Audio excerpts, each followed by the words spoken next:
recipe for today is sipu egg.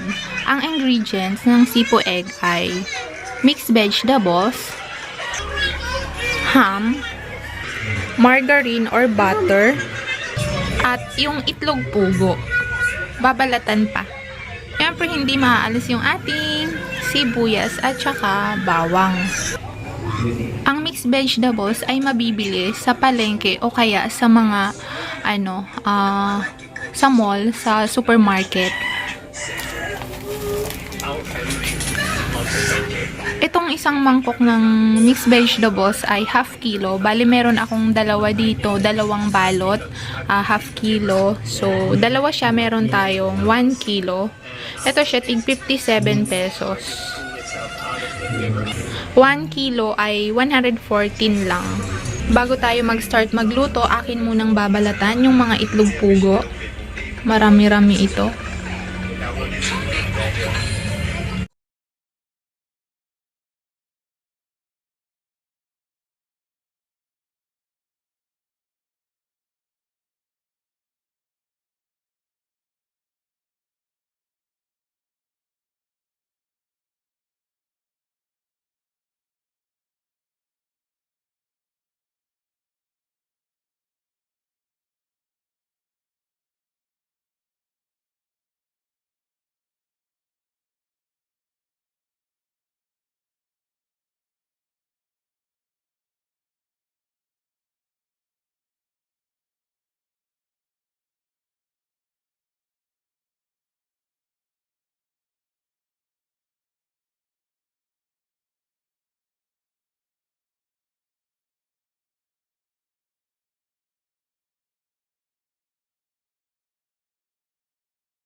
Many hours later. Let's start cooking.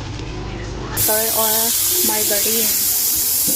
Yung ginamit ko ay margarine. Yan. Margarine kasi wala lang, yan yung nabili ko eh. Okay naman na to. Depende lang sa inyo kung butter or whatever.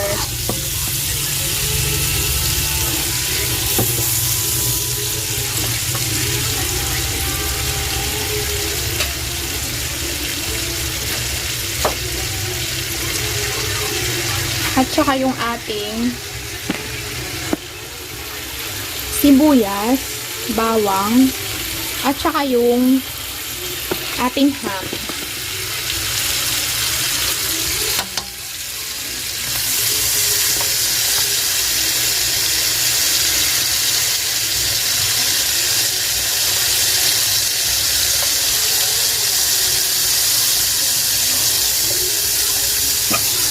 Yan. Wait natin siya hanggang mag golden brown yung sibuyas at saka bawang. Okay.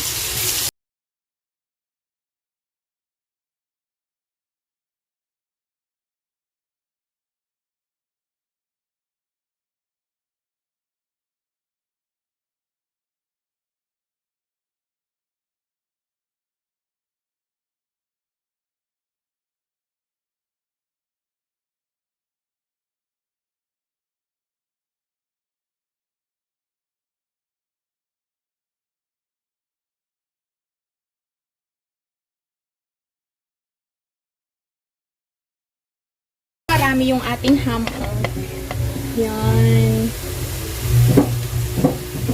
Mas maraming sangkap, mas masarap. Yan, pwede na yan.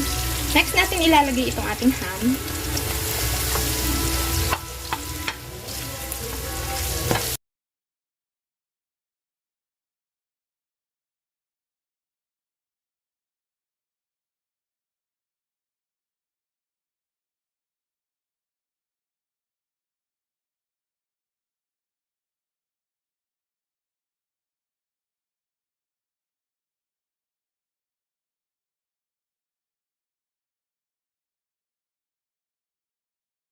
Pueg is a popular Kapampangan dish made with mixed vegetables and quail eggs. Smothered in a rich creamy sauce. Yun. It's a simple dish to prepare for everyday family dinners, yet fancy enough for special occasions. Luto na ang ating ham. Let's put our mixed vegetables.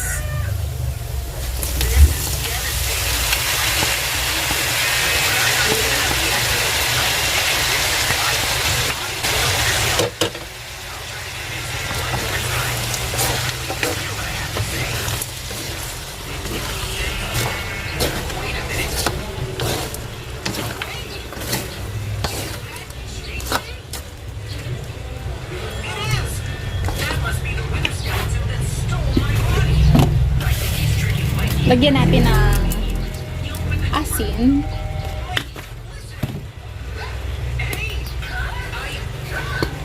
At saka yung ating pampasarap.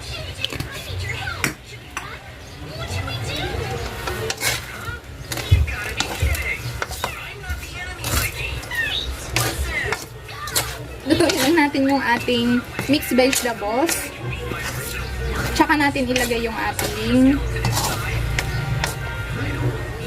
white sauce, creamy sauce.